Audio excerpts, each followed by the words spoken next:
Quick question. I forgot to ask. Is there going to be translation or it's only English? Only English. Okay.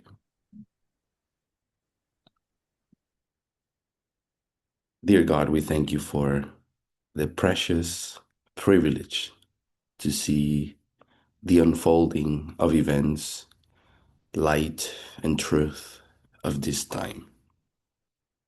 There's no merit in us. We are simply thankful for the ability and the opportunity that have been given to us to behold so much changes, but also so much confirmation of your love and care. We ask you that we may continue playing our part in all this process. I ask you all these things in the name of Jesus. Amen. Okay, so I'm glad to be here. Um, my plan for today would be, you know, 1 hour study or debate, however we want to do it. We'll see. I hope you will be interactive, be ready. I hope to so that we could talk back and forth between us and maybe 5 minutes break after 1 hour and we can either continue the debate, conversation, study, or we can turn it into a Q&A. So let's see how we go. Um, so I would like somebody to talk briefly. Where do you see us, the movement, at this point? Um, as a point of reference, you could basically explain why are we having the studies that we're having today? Not only me here or the other Sunday Law initiative teachers or other Parminder or even your own local studies. Why is it that we are here? What is it that we're doing and why? Any of you would like to expand a little bit on that? It's because I want to get the context of how you are seeing things.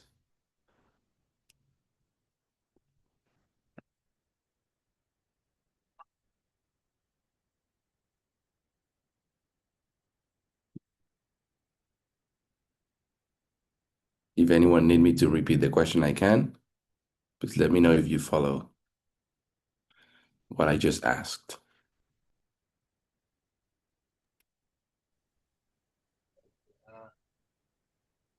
I think I will answer by saying my view of the reason why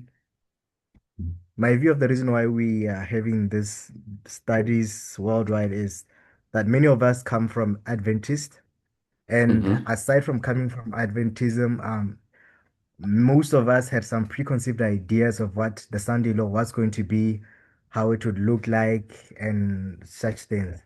So I think the reality of what we find ourselves in and what we expected to see, there is a huge contrast between them. So we are trying to harmonize what we expected and what's actually going on. And if I can follow you up with this, given that it's been over 2 years since we've been studying and investigating, and we have actually pretty much settled the topic of the Sunday law, we can always dig out more and more things to be understood. But we could say that the topic is um, very, very well established. Where are we now?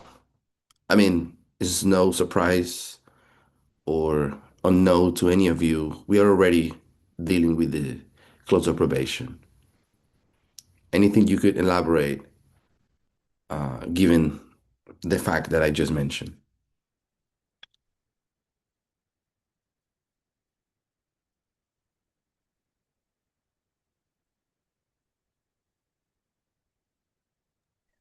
Can you come again? It was like my internet was cutting off when you were continuing Yeah, with the question. your answer was mainly on the Sunday law and the expectations. And now it has been 2 years. We have basically, um, we're basically moving on and dealing with the next waymark already. Anything you could elaborate on that?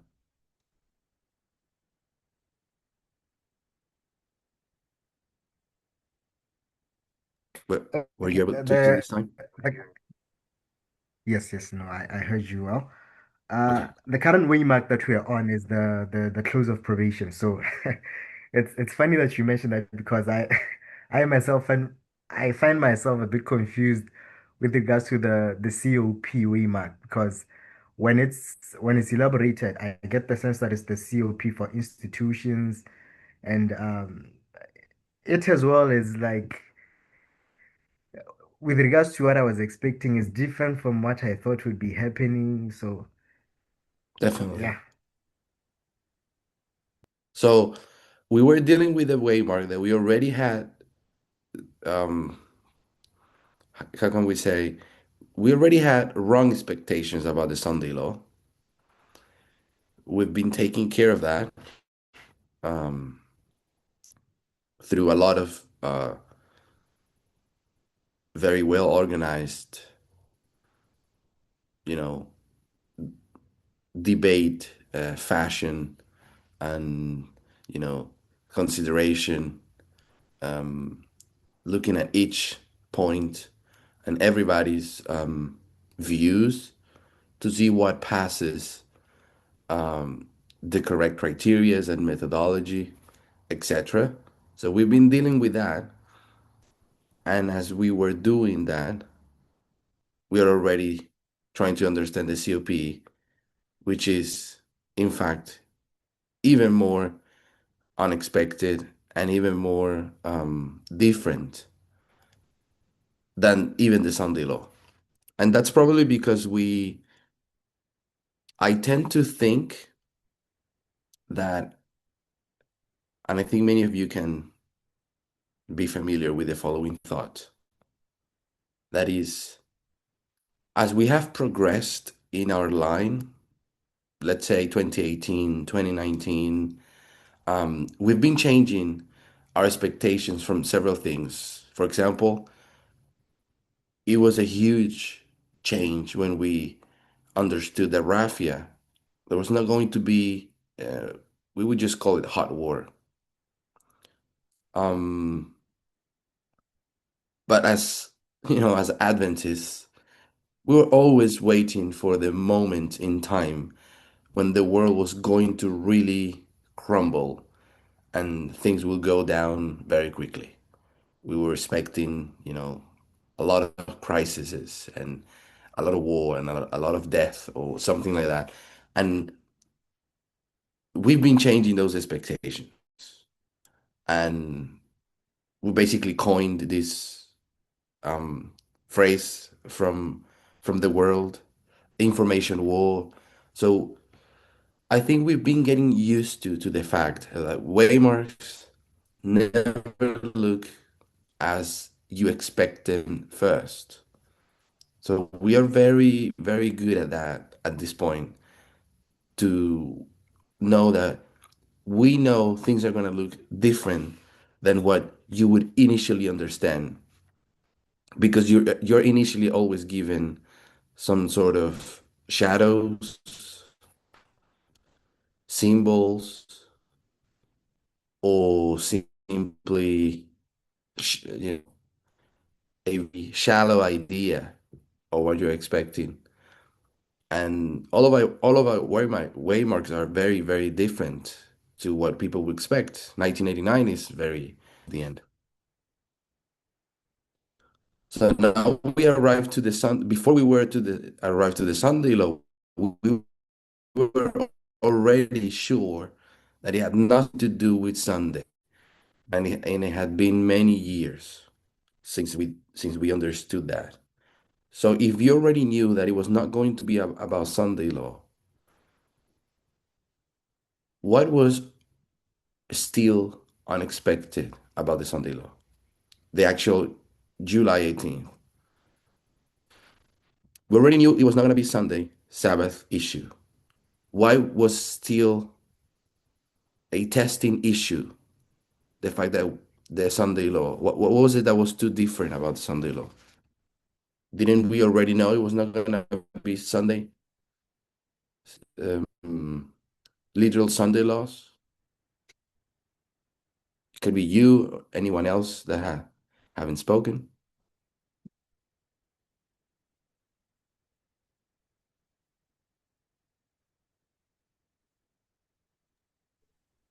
Hello? Yes? Yeah, for me, I think the other unexpected was that there will be no law at all. We were expecting at least a law or a decree that goes worldwide to challenge humanity on something. I think we tried to figure out, is it gonna be a law about human rights? And that was another misconception which kept on hanging on our mind.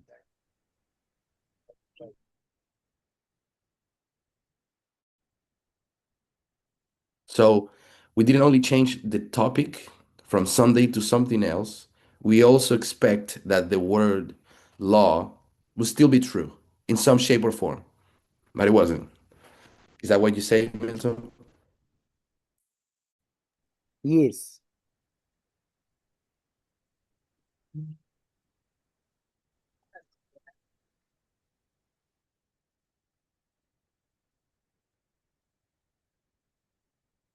Uh, yeah, we lost you there. Maybe you just said yes, I guess.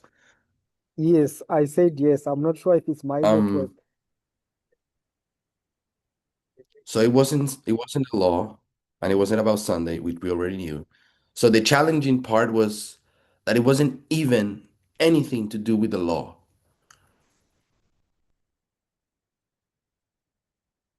We would still be expecting some kind of development in the world affairs through a law that would challenge people.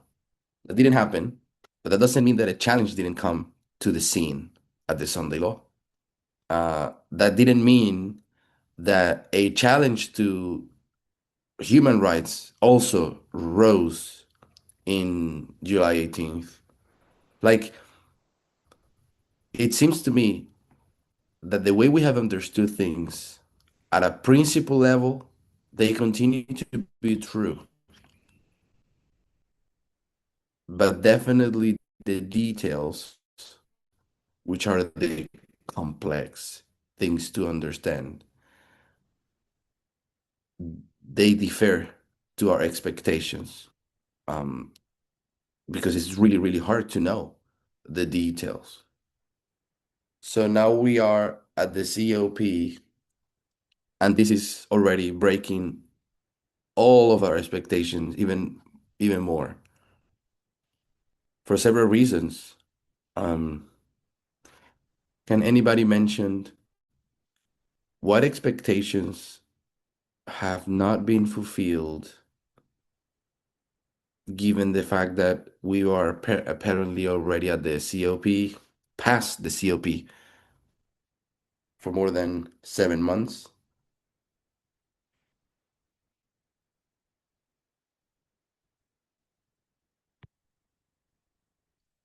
We with Sunday law we already mentioned it wasn't a law. Um, it wasn't about Sunday, but we already knew that one. So that makes it very complex. We needed to dig exactly what's happening.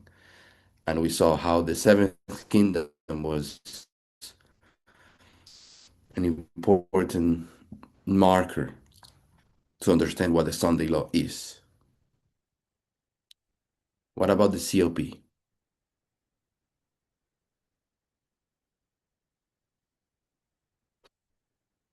What has been different?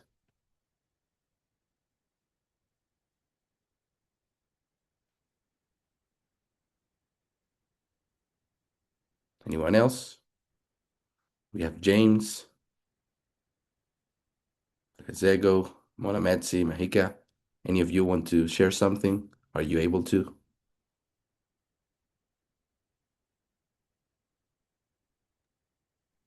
Hello? Yes? The COP has more surprises.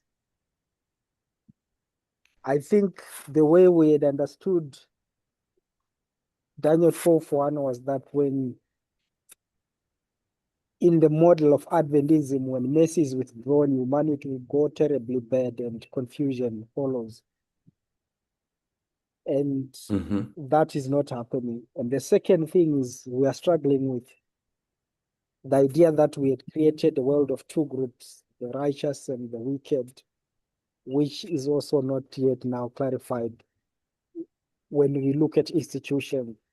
So for me, those are the two ideas that we are trying to grapple with. How does this end mean to all the ideas we had? Like, is the world now divided in two groups or not? And is everyone going to be saved or not? Yeah, those are the questions that most people are having. True. So if we look at most of the turning points in the great controversy story, there's two sides. Like there's really two sides, mainly in the major turning points of the great controversy. And let's try to give them labels. Anyone would like to say, what do you think is the first turning point in the great controversy? The first great waymark? Anyone have an idea? I'm not looking for correct answers. I'm just looking um, for us to think what could be the first waymark, turning point of the great controversy.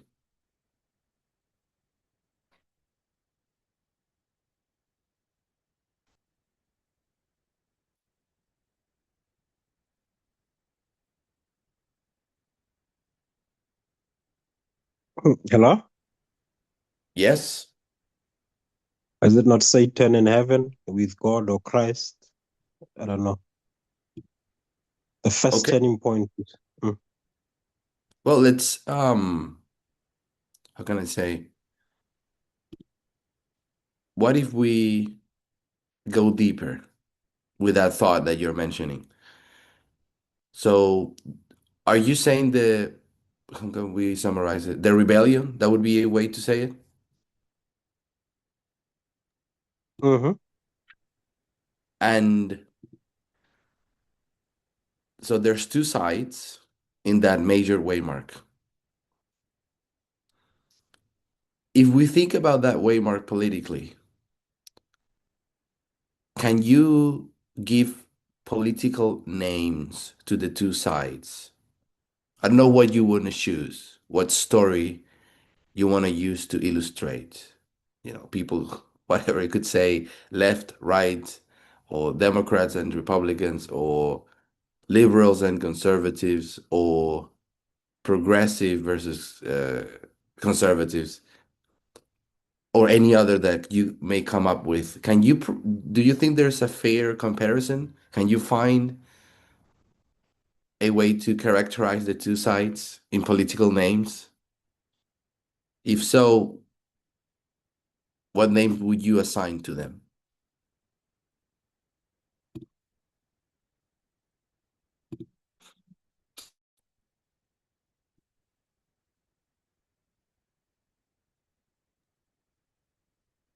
I don't know.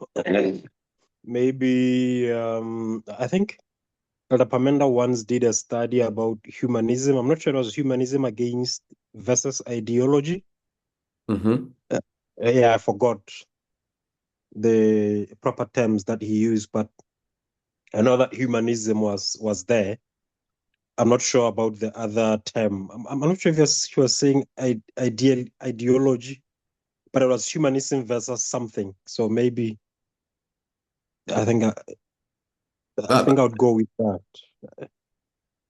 So by so the humanist is one political party in the great controversy. That's what you're saying.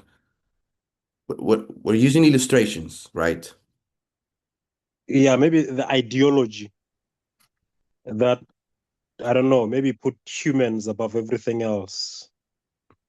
So let's back up a little bit. At the Mm, rebellion, there was still no humans, okay. but I get your point. We can use it as a symbol. So I want to know what political side was God in and what political side was Satan in. Which of the two are you calling humanist?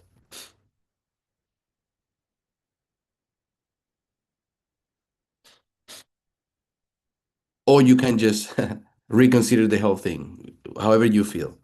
Go ahead. It's a tough one. Um, okay, if you go to the beginning of the great controversy in heaven, Uh-huh. I think I can use the model of Isaiah 14:12 versus Philippians 2. Okay. Yeah, Christ humbling himself to be human and dying even the death of the cross Okay.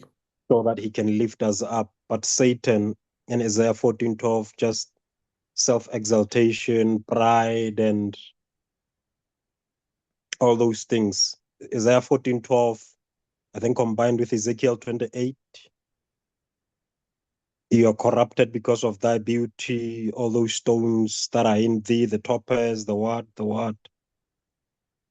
I think those ideas were manifest at the beginning of the great controversy. The character of God in condescending,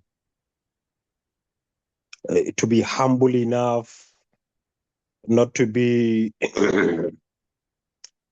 just coming out in the image of Christ, not what can I say? Uh, Not being differentiated from the angels, and God had to make it clear to say Christ is part of the Godhead as well. So he was so humble, but Satan wanted to exalt himself from the position that he had. He wanted to also be part of the Okay. Godhead. Yeah, But I'm not sure. something Mm. must have triggered this reaction in Satan, right?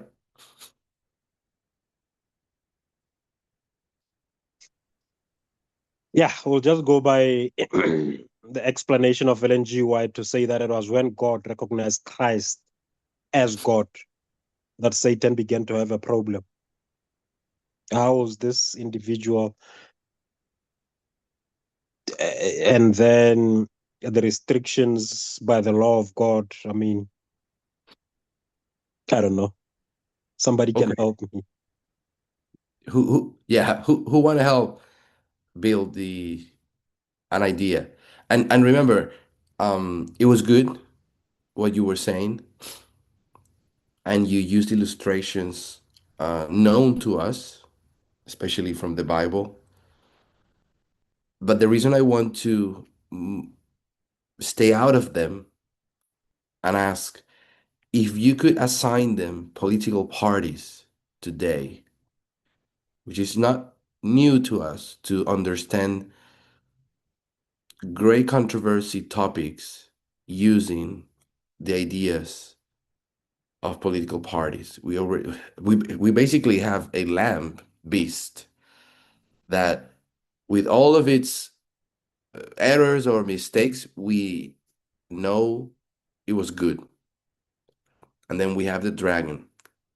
So we're used to assigning political ideologies to the great controversy. But I want us to go to the first waymark of the great controversy, which is the what the Bible or or Ellen White would describe as the rebellion of Satan. If you could assign political party characteristics, what would be Satan's party and what would be God's party? And I think let me just give it a try one more time, and then Please do. others can come. Yeah, I Yeah. think maybe we can go with the sixth kingdom and the seventh kingdom. God And maybe being the sixth, Satan being okay. maybe the seventh. I don't know. I think So that's mm, you're saying God was progressive and Satan was conservative? Is that what you're trying to say? exactly. Okay. So God conservative, sorry, progressive, and Satan conservative. Who wants to add to that? And thank you for that. Hello? So we have yes. Yes, so to add to that, I would like to say I think recently we learned that when you look at the order or the way things were looking like in heaven, at first it looked like there was this hierarchy where we have a war order where there is a superior god with subjects, we can say slaves under. And I think for some time, even angels didn't have any problem until a progressive step was taken to address that issue, and which we call equality. And then, so in that sense, I think it aids to that God's party was progressive, there is to be a change. And this change was to make things beyond the, I can say, platform of equality. And then Lucifer's party wants to conserve and preserve that order. Okay. So if I understood you correctly,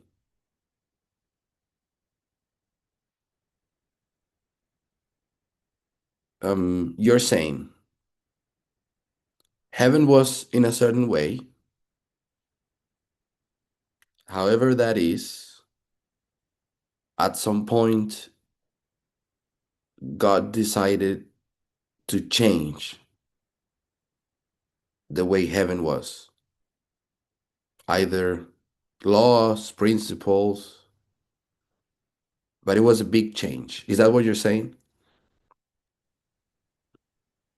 Yes, I think if we go with the narrative, even from Ellen White, Christ at first was just like any other angel. Mm-hmm. And in terms of the way the angels perceive that he must be inferior than there's a superior God in that order.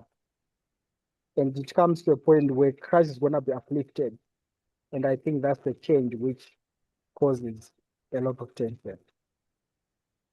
But in Yeah, but the principle, way, it might be that God yeah, was equal with Christ either way, but it was not recognized by creation at that point. I get it. But I mean, we could say that if the Godhead was changing, basically everything is changing, right? Yes, Across the universe. So we now have a clearer idea because this is something we are familiar with. When there's elements of progressive changes in our world today, we know there's resistance sometimes because either those changes that are being brought, people don't trust, they're actually going to be good, or simply because people already like the way things are and they don't want to change it. So it seems to me you and Emmanuel, you are saying that the changes God was bringing about was really a change in the rules of heaven, and that created sedition.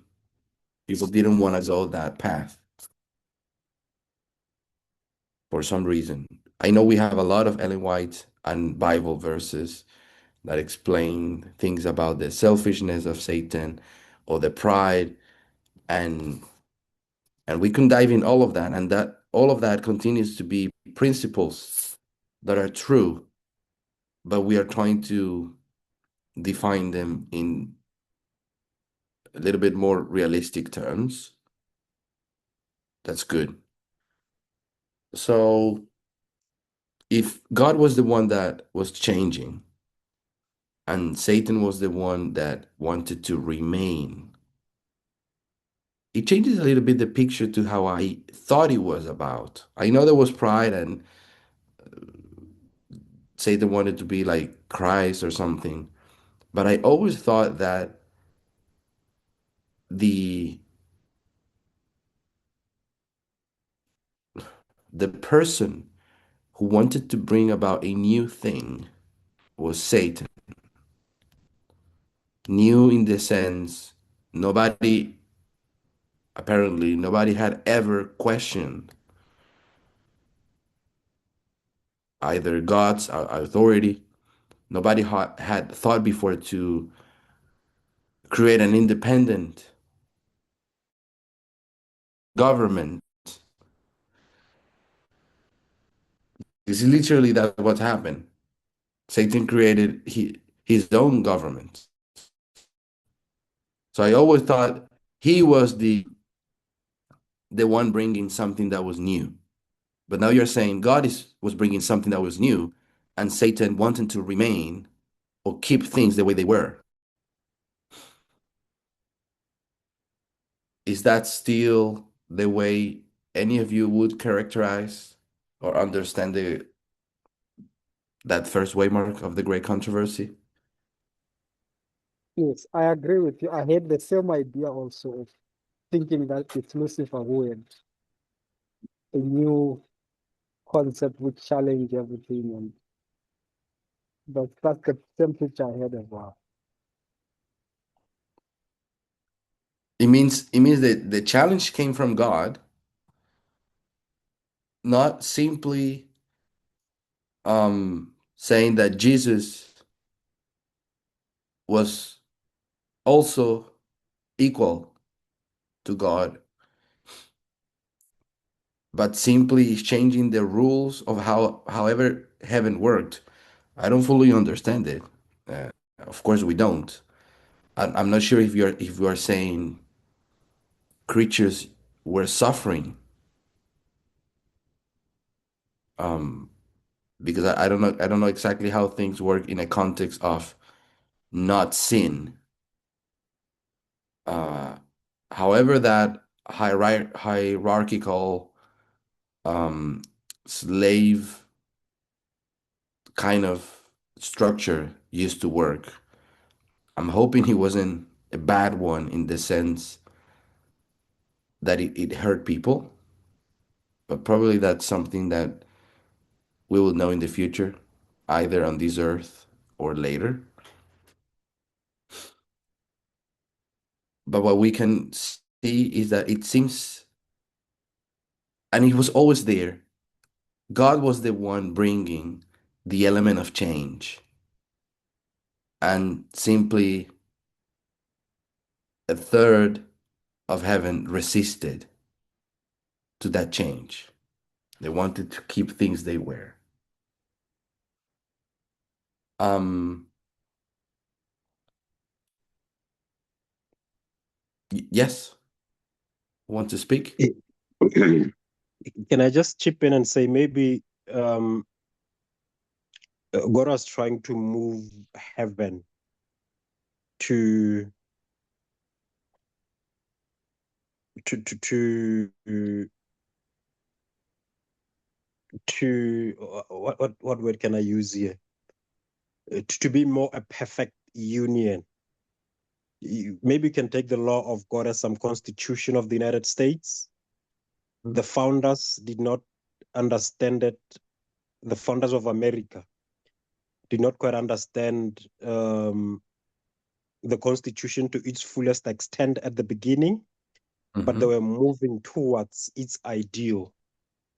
So maybe God again was being guided by the law and sort of taking heaven to the ideal of the law of God. This is where the law, um, when properly understood, will take us in this direction. So maybe God was progressive in that nature, being guided by the heaven constitution, which you can frame it or look at it being the law.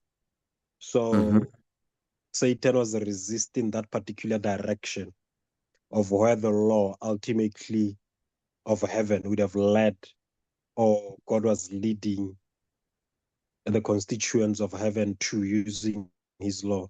Just like maybe the Constitution of America, the founders did not quite get the picture of it at the beginning, but with time, as time continues to unfold and the Constitution continues to move through time, people throughout that time have been realizing, oh, this Constitution here, we need to uh, penal beat it this way, penal beat it this way, so that we can continue to realize its ideal. I'm not sure if I'm making sense, just maybe as an addition to what has been discussed here. I really like what you're saying. And if I'm if I'm allowed to expand on that, it seems to me you're saying humanity was, sorry, not humanity. All of creation was living already in an old covenant structure. And I want to define old covenant as in the following way. Old covenant is the period of time in which a group of creatures still do not fully understand the law,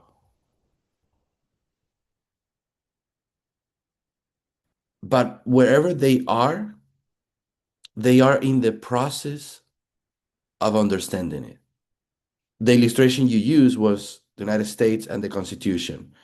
We're going to amend it again and again because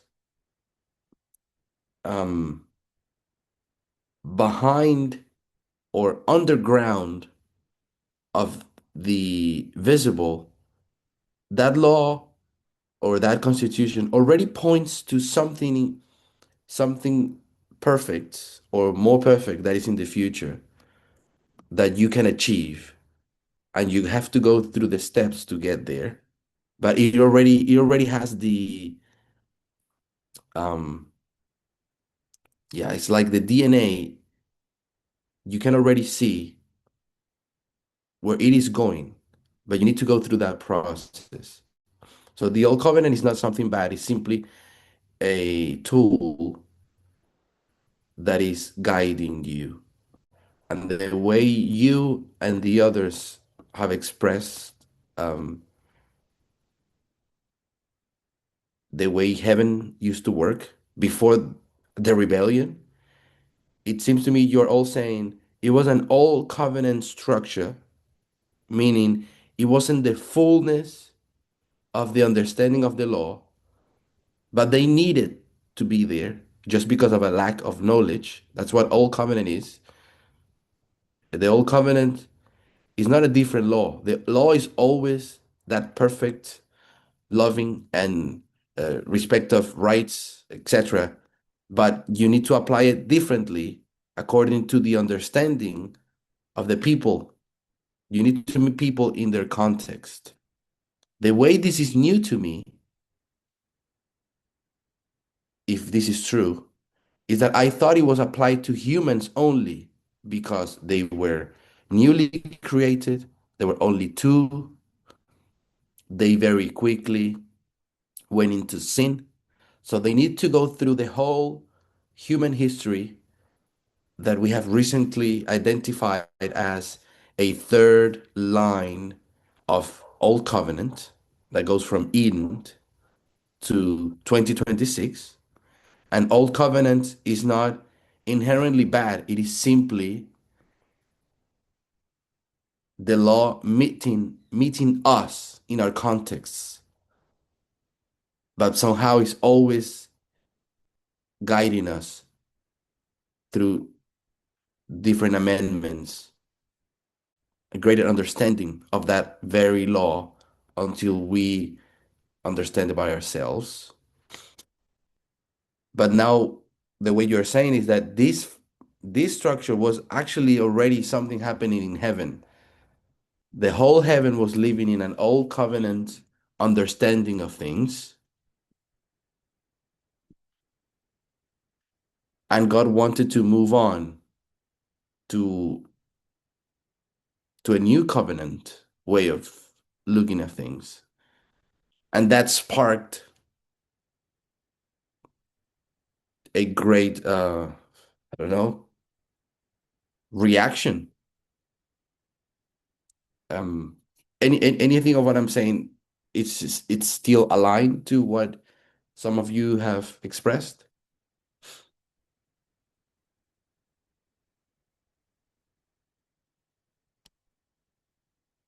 Yes, I agree with you that I think at first we thought the old covenant only relates to humanity. But as you have said, I think it looks like that framework began even before humanity was in the picture, and the results are the same. And it's interesting that the old covenant, even in the history of human, doesn't fail. In principle, it still succeed because you need those examples where principles are hidden. So yeah, it's actually interesting to look at things that way. So, Milton, are you saying that before Satan's rebellion, Lucifer, before he was Satan, and the angels and whoever else existed back then, they did not have a fuller understanding of the law. And because of that, they were living under a system that we can call Old Covenant, meaning it is limited, but it is carrying you to a greater understanding of the law. That's basically saying God's creation was they were themselves in a learning process way before we existed.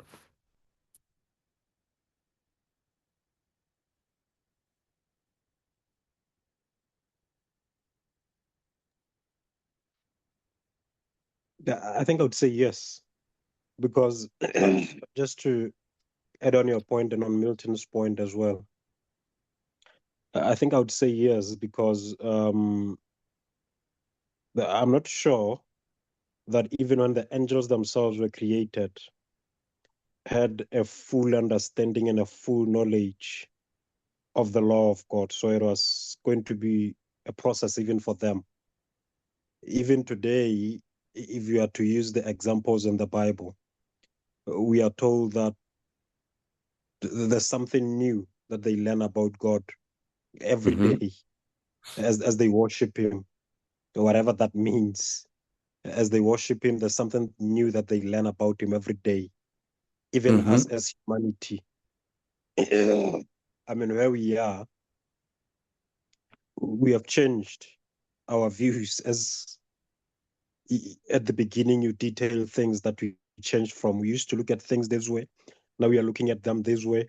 I think it's the same even for angels, even right now, even in heaven. It looks like the law of God is something that is progressive. Okay. And I think So, there's, yeah. and I think Elder Pamenda also, he used to draw that graph that are sort of exponential, if you know how the Hmm. exponential graph looks like. Yeah. When we get to heaven, a lot of exhausted will continue to even learn in heaven. Yes. I think the only thing that we are learning from is the constitution, understanding the constitution of heaven better, understanding the law of God better. So it looks like it was always a process. It was not an instant thing where you get it all from the beginning. It's a progress, it's growth. Hmm. It's yeah. So there wasn't sin before, but there was learning.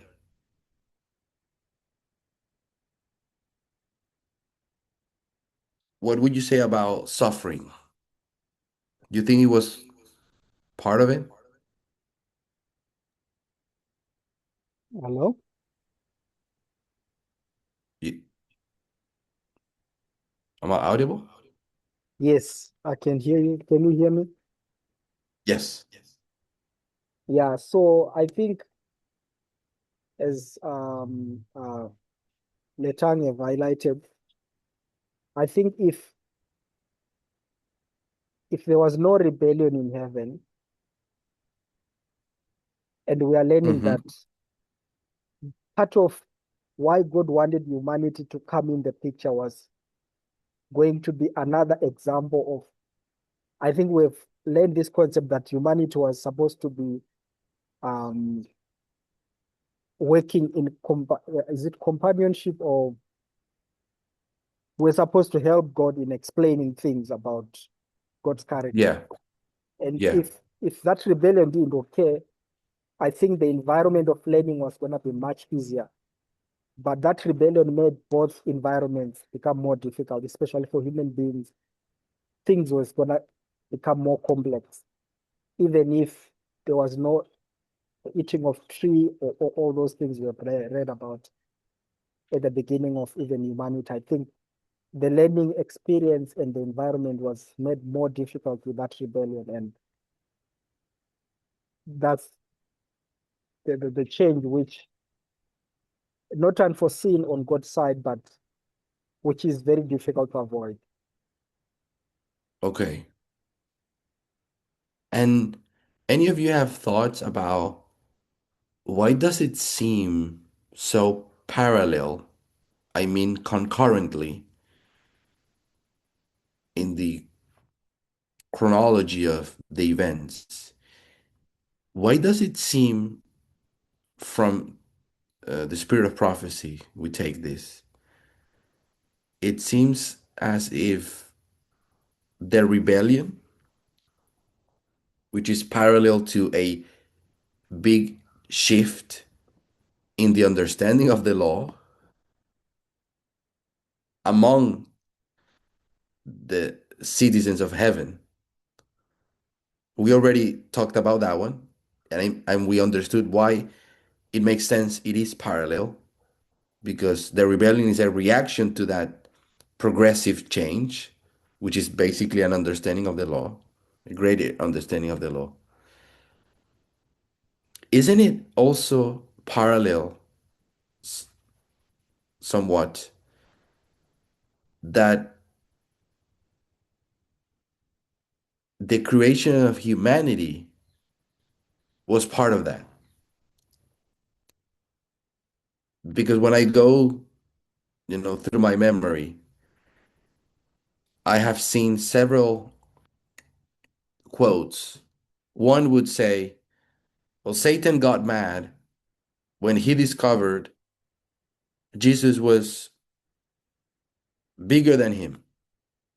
But then you go to another place and it says, when Satan saw Jesus talking intimately with what she calls the Father, and the son and the father, they enter into a very intimate conversation about something, and that also sparked the hate or whatever, and the rebellion in Satan's heart. But then you go to another quote, and he would say, and what they were actually talking about was about the creation of humans. So it seems all to be very parallel. The idea of create the creation of humans, the shift in the principles of heaven, a big step forward, it seems. That also sparked the rebellion, and the fact that Jesus was equal to God. So we have the equal to God, Jesus part. We have the changing of the principles of the law, basically bringing equality, but also humanity. Um, can any of you bring into the picture the fact that humanity's creation, only the idea, the project that they were discussing, it's part of that step forward in the understanding of the law.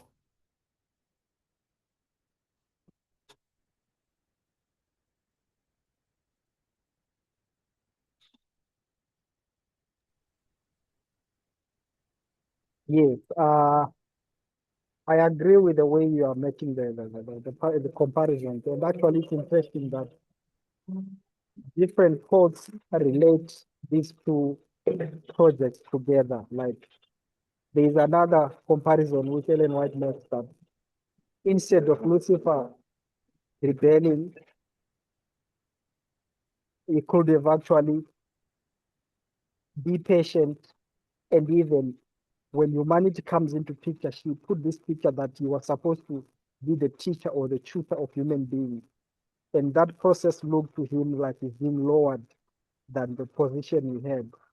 And she said that that position was taken over by Christ, and in the end, both become uplifted. So you could have also went through that experience. So it's always connected, and it's interesting that this was part of it's one story which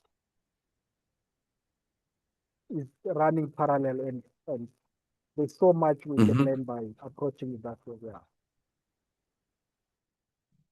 Thank you. Anyone else wants to comment on that? Bringing humanity into the picture? Even just the project, because they were just planning.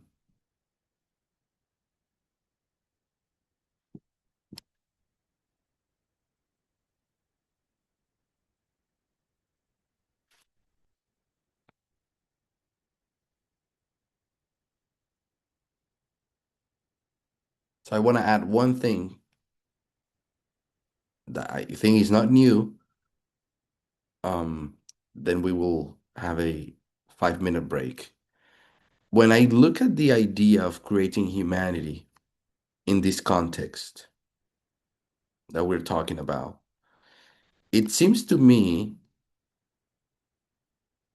that the reason why the project of creating humanity being parallel to the announcement of the change in policy in heaven, which we know it's what Satan and the others disliked so much. The reason why I think they are parallel, it's because humanity was going to play a role in bringing about that change of policy. Like it is one thing to say we're changing policy. This is going how it's going to work now. Adapt. God saying that to the rest of the creatures. I think it is different to say there's going to be a change in policy, And for you to understand how that change in policy will look like, I want you to see how it is actually workable, useful, and good through these new creatures that Jesus and I are going to create. Like, if you want to see that it is actually good, you can actually see it by yourself, looking at them.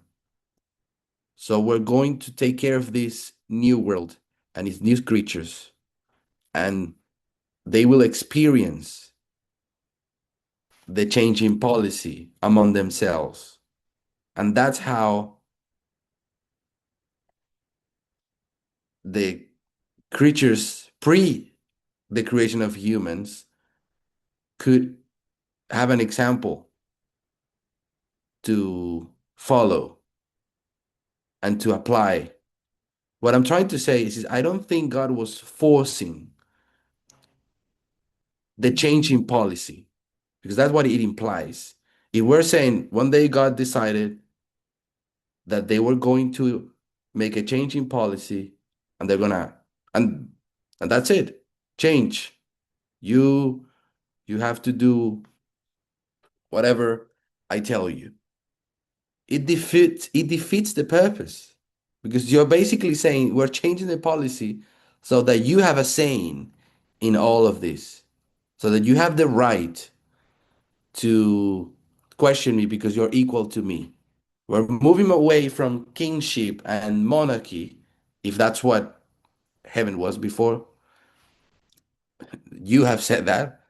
Um, and I think I agree. I just don't know how it looked like. Um, it defeats the purpose if God was simply, and this is how things are going to run now, and you better adapt or you're out. It seems to me it defeats the very idea. It contradicts it. So if the idea was actually, no, we're going to, I don't know how to work this out completely, because I don't know how the rebellion, this is why everything starts, the parts start moving. And in my mind, I need to adjust some pieces. But it seems to me God was not going to force this change into anyone. We have evidence of that. God didn't force it into Satan. Um, Satan was free to say no. Um, we can discuss about the consequences of that later. It seems he was kicked out from heaven. But it seems to me that humanity was going to be this living example of the changing of the policies. We're going to bring about these creatures from knowledge to knowledge, and they will implement among themselves the understanding of the law that I want to bring, God wants to bring, and that's how the rest of the universe can be sure that it is good and that it works. And in the middle of all of that, the rebellion happened. But the purpose has to be fulfilled still.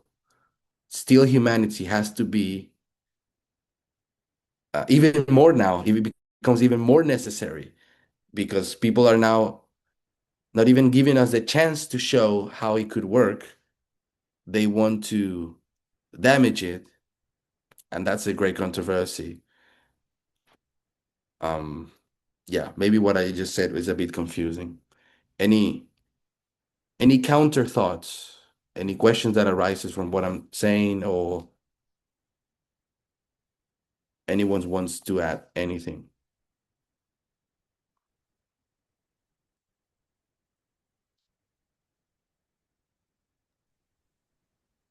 Yeah, I just wanted to agree with you to say the idea was not about God forcing the change. And I think, as you are saying, the Union Project was there to complement and make that change visible and clearly explained. And despite that, the controversy happened. I think we have seen that where we are now. I think humanity has gone through that experience, and we have experimented with how that change is necessary. And I think looking at the dispensation we are in, we are privileged of reflecting on all these periods, and we will see that from what began the controversy, or where the controversy started, I think the intent for God was clear, and things had to be this way. Yeah. Thank you, Milton. I think this is a good time to have 5 minutes. We come back and we can make final thoughts. So let's pray. Dear God, thank you for the opportunity to revise, review, question, and think about what's happening, what happened in the past. We really just want to not only understand, we want to participate in the change. We believe in the process, and we believe that it is good, not only for us, but for all creatures. We thank you for this privilege. In the name of Jesus, amen.